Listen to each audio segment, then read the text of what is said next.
하나님, 오늘도 우리를 부르시니 감사드립니다. 이 시간 드리는 예배를 받아주시고 주시는 말씀과 기도 가운데 나누는 교제를 통해 은혜 누리는 시간이 될 수 있도록 인도하여 주옵소서. 예수님의 이름으로 기도드립니다. 아멘. 찬송가 292장입니다. 통일 찬송가는 415장 찬양하시겠습니다. 찬송가 292장 찬양하시겠습니다.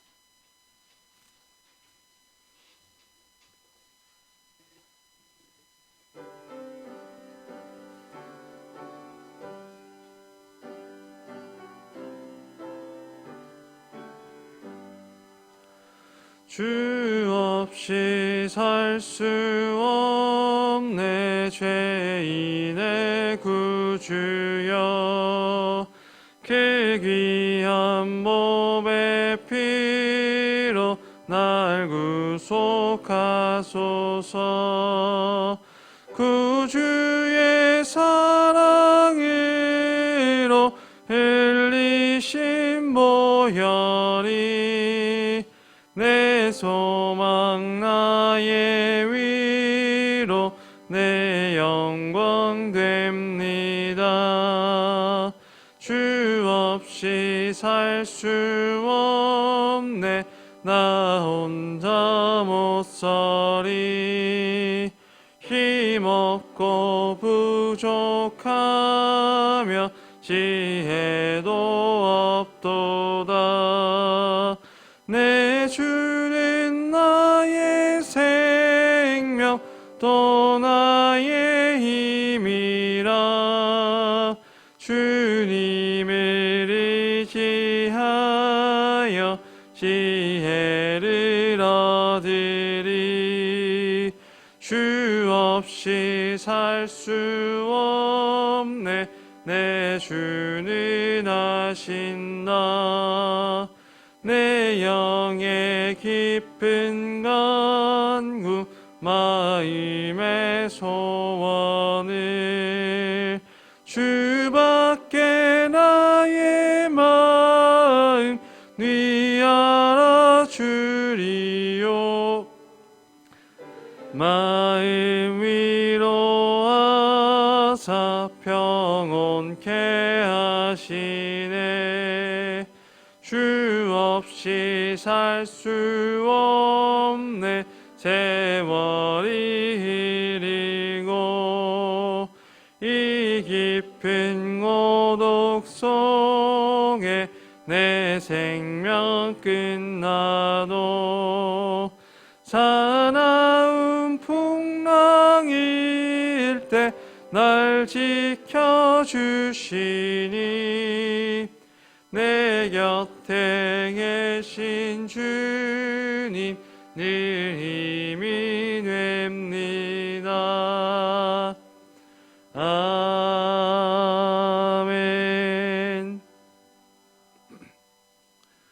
오늘 함께 나눌 하나님의 말씀은 욥기 13장입니다. 구약성경 772면에 기록된 욥기 13장 1절에서 19절까지의 말씀을 번갈아서 교독하시겠습니다. 나의 눈이 이것을 다 보았고 나의 귀가 이것을 듣고 깨달았느니라.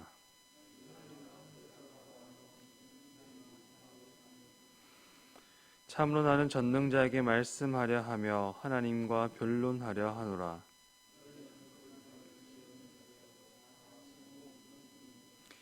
너희가 참으로 잠잠하면 그것이 너희의 지혜일 것이니라.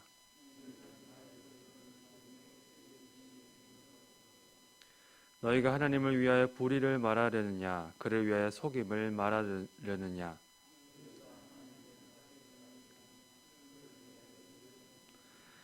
하나님이 너희를 감찰하시면 좋겠느냐 너희가 사람을 속임같이 그를 속이려느냐.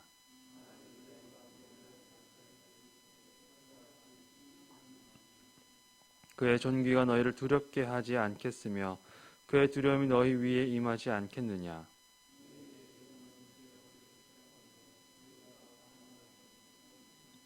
너희는 잠잠하고 나를 버려두어 말하게 하라. 무슨 일이 닥치든지 내가 당하리라.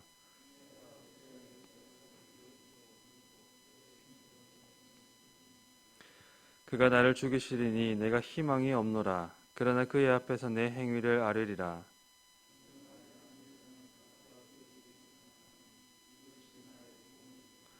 너희들은 내 말을 분명히 들으라. 내가 너희 귀에 알려줄 것이 있느니라.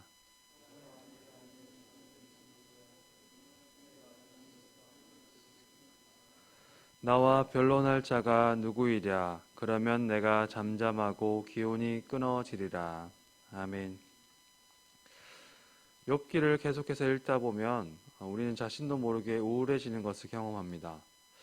차이가 좁혀지지 못하고 평행선을 달리는 욥과 친구들의 대화 속에서 욥의 고통은 날이 갈수록 더해가고, 이 본문을 읽는 독자들은 둘 사이에 그칠 줄 모르는 논쟁과 다툼과 고통을 계속해서 간접적으로 접하게 됩니다.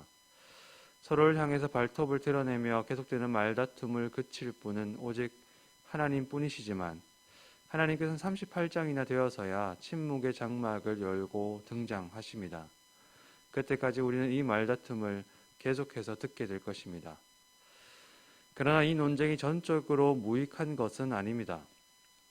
욥과 그 친구들이 나누는 대화는 우리 자신의 신앙을 다시금 돌아보게 하는 계기가 됩니다. 소발의 말을 향한 욥의 대답은 이제 비난으로 이어집니다. 그의 비난은 발 사이에 가시가 박힌 짐승의 울부짖음과 같습니다. 그는 친구들을 향해 이렇게 이야기하고 있습니다. 너희는 거짓말을 지어내는 자여, 다 쓸모없는 의원이니라. 너희가 참으로 잠잠하면 그것이 너희의 지혜일 것이라. 욥이 보기에 친구들은 문제의 핵심을 전혀 파악하지 못하고 있습니다. 친구들은 자신들이 배우고 전해드는 말을 앵무새처럼 되풀이하면서 굳어버린 종교적인 말만 내뱉을 뿐입니다. 그들은 제대로 병을 진단하면서 치료책을 내놓지 못하는 이미 진단에서 그르친 쓸모없는 의원과도 같습니다. 욥의 비난은 거세고 적나라 합니다.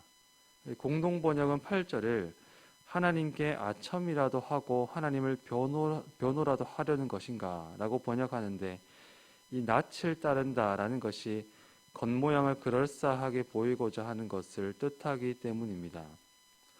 욥이 볼 때 친구들의 말은 그럴듯한 종교적인 언어들로 포장된, 자신들이 알고 믿어오던 내용에 안전하게 숨어서 진리를 통천한 것처럼, 지혜 있는 것처럼 말을 내뱉지만 사실은 하나님께 불의한 것이고 또한 거짓에 불과하다는 고발입니다. 말하자면 새 친구들은 지금 수박의 겉을 핥듯이 문제를 대하고 있습니다. 친구들의 태도가 그러한 이유는 그것이 자신의 문제가 아닌 남의 문제이기 때문입니다. 이해할 수 없는 고통의 당사자가 아닌 새 친구는 욥의 지식과 경험이 불일치하는 것을, 이 믿음과 경험 사이에 균열이 일어난 것을 전혀 공감하지 못합니다. 때문에 그는 그저 길거리에서 풍문의 말을 얻는 사람들처럼 마치 인생의 깊은 지경을 이해하고 하나님에 대한 지식이 충만한 것처럼 이야기하지만, 그들의 말은 재 같은 속담, 금방이라도 허물어져 내릴 흙벽에 지나지 않습니다.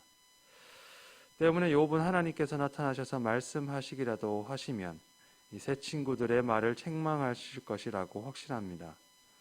새 친구들은 자신들이 아는 것으로 쌓아놓은 성벽에 스스로를 가둘 뿐만 아니라 하나님과 고통당하는 욥까지도 그 안에 가두어 놓고자 합니다. 친구들이 공감하기보다 전통신앙의 언어로 욥에게 같은 말을 반복하는 것은 욥에게 침묵을 지키라는 강요입니다. 욥의 도전과 논쟁이 자신들이 안전하게 기거할 그 성벽에 균열을 일으키고 있기 때문입니다. 마가복음에는 고르반이라는 유대인의 전통을 두고 예수님께서 비판하시는 장면이 소개됩니다. 이 전통은 사람들이 부모를 위해 섬길 음식이나 재물이 있다고 한들 그것이 하나님께 드린 것이 되었다라고 한다면 비록 부모를 섬기지 않더라도 누가 책망할 수 있겠느냐는 유대인들의 전통입니다.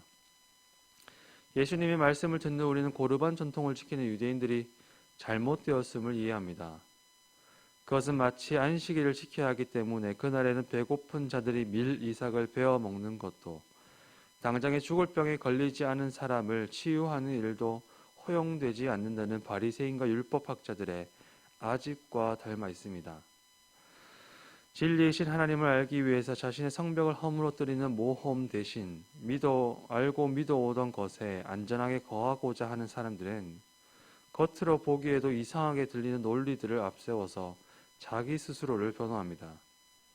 그러면서도 하나님께 드림이 되었다. 이것은 하나님을 위한 것이다 라고 스스로 말하는 유대인의 고르반 전통처럼 욥이 비판하는 새 친구들은 같은 입장에 서 있습니다. 때문에 욥은 이렇게 말할 수 있습니다. 내가 어찌하여 내 살을 내 이로 물고 내 생명을 내 손에 두겠느냐. 그가 나를 죽이시리니 내가 희망이 없노라. 그러나 그의 앞에서 내 행위를 아뢰리라. 다소 번역하기 어려운 이 문장은 또한 이렇게도 번역할 수가 있습니다. 내가 내 살을 내 이빨 사이에 내 영혼을 내 손에 두노라. 그가 나를 죽이실지라도 나는 그를 의뢰하리니 그의 앞에서 내 행위를 아뢰리라. 다시 풀어 말하자면 내가 비록 죽는다 하더라도 주님 앞에 서기를 원한다. 주님 앞에서 단 한마디라도 할 수 있다면 죽어도 여한이 없겠다는 것입니다. 내가 아는 것에 머물러서 안전하기를 선택한 새 친구들과 달리 욥은 죽음을 불사하고서라도 진리를 향하여서 나아가겠노라. 목숨을 걸고서라도 하나님께 아뢰고 답을 듣겠노라고 이야기합니다. 욥도 마찬가지로 새 친구들처럼 안전한 곳에 거할 수 있었을 것입니다. 지금까지 그가 배워오고 통찰해왔던 그와 친구들이 지니었던 지식에 머물러서 이 모든 것이 내 탓이요 하며 찾아온 고통에 그저 수긍했더라면 이 긴 논쟁은 기록되지 않았을 것입니다. 그러나 욥은 그 긴 연합에서 절박함과 용기로 발을 디뎌 그것을 넘어 반대편으로 가기를 선택합니다. 자신의 생명을 걸고서라도 하나님의 뜻을 깨닫고 그분께 응답받겠다는 신앙 고백으로 길고 어려운 논쟁에 뛰어듭니다. 그런 까닭에 욥은 이 책의 마지막에서 이렇게 고백할 수 있습니다. 내가 죽게 대하여 귀로 듣기만 하였사오나 이제는 눈으로 주를 배옵나이다. 믿음은 우리에게 때로 아픔과 고통을 요구합니다. 굳은 몸을 움직여서 건강을 얻는 것이 때로 통증을 유발하는 것처럼 안전함과 안락함에 길들여져서 그곳에 머물고자 하는 우리의 영혼을 일으켜 진리로 한 발걸음 더 가까이 가도록 인도하시는 성령의 활동은 때로 우리에게 말할 수 없는 고통을 유발하기도 합니다. 우리는 그 과정에서 실수도 하고 실패도 하며 때로는 하나님을 원망하기도 하겠지만 믿음 안에서 믿음으로 용기를 결단할 때 마침내 새롭게 씻은 눈으로 하나님을 보게 될 것입니다. 날마다 굳어지는 우리의 영혼을 깨뜨리시고 새롭게 창조하시는 하나님의 은혜 앞에 믿음으로 응답하시는 성도님들이 되셔서 날마다 더 한 발걸음 주님께 나아가시는 복이 함께 하시기를 주님의 이름으로 축복합니다. 함께 기도하시겠습니다.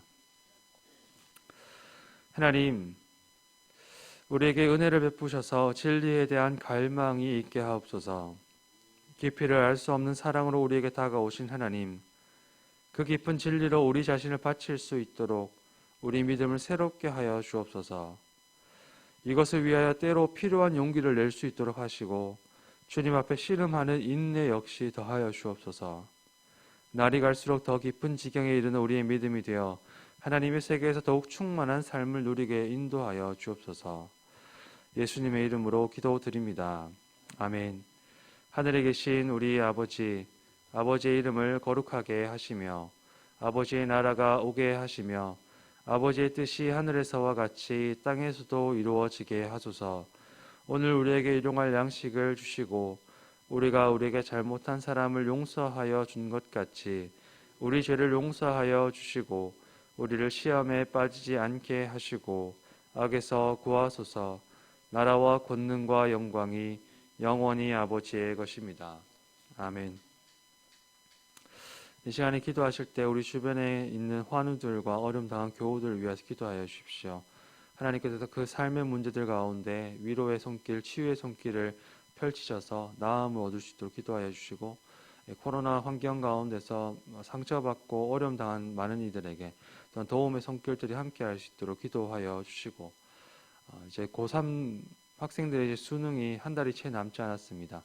학생들이 끝까지 힘을 다하여서 잘 마무리할 수 있도록, 또 하나님께서 지혜해 주셔서 또 하나님께서 인도하시는 길을 따라갈 수 있는 믿음이 있을 수 있도록 또한 기도하여 주시고, 예천교회 예배의 회복과 이 지역 사회의 회복을 위해서 함께 또 힘모아 기도하여 주시기를 부탁드립니다. 함께 기도하시겠습니다.